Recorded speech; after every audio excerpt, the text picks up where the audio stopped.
One of the craziest fights in French history wasn't fought between nations or rival armies, it was between two brothers in arms who once swore to stand by each other, Jean de Carrouges and Jacques le Gris.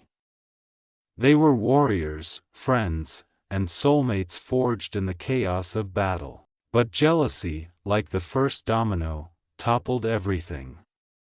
It ended in tragedy, sealed with death. The story begins in the late 14th century, when France was battered by the 100 Years' War.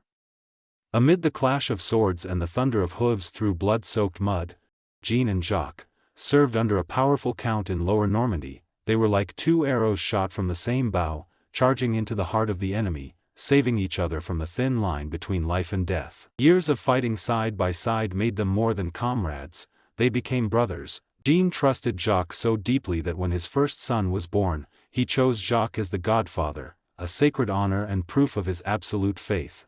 The tragedy began when the count they served died. His successor, Pierre d'Alençon, took over, and while both Jean and Jacques had been loyal vassals, Pierre showered Jacques with land, power, and favor. Jean, who had spilled blood for the crown, was suddenly pushed aside, treated like he didn't matter. In the heart of the warrior who once shone on the battlefield, something dark began to grow: envy.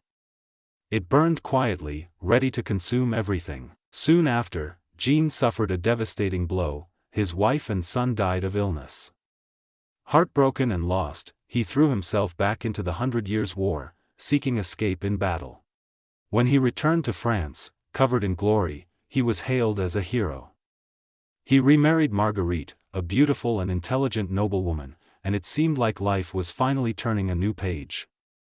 But fate had other plans. From the moment Jacques met Marguerite, he was captivated by her. When Jean left for the battlefield to support his family, Jacques saw his chance. He sent trusted men to Marguerite's door, claiming to express his feelings. But Marguerite's heart belonged only to Jean, and she firmly rejected him. Unwilling to accept her refusal, Jacques grew reckless. He forced his way into her home, overpowering her and taking something sacred, her dignity.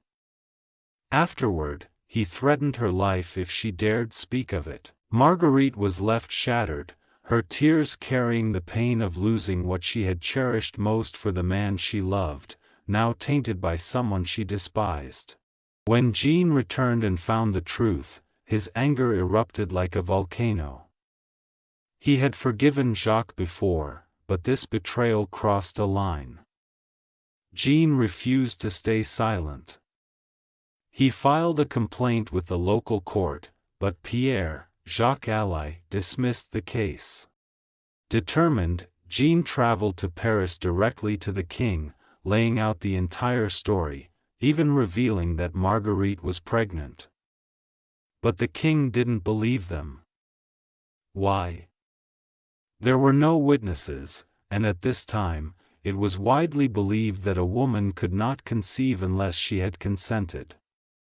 Outraged and out of options, Jean demanded a trial by combat, a duel where God would decide justice.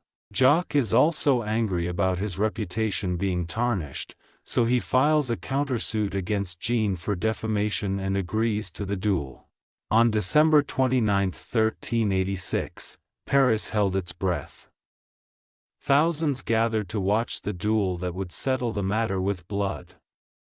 Jean and Jacques were no longer friends or comrades, they were symbols: justice versus evil. They clashed 3 times, spears broke, horses fell, weapons changed. Jacques, stronger, struck Jean in the thigh, bringing him to his knees. The crowd gasped. But in a moment of weakness from his foe, Jean surged back.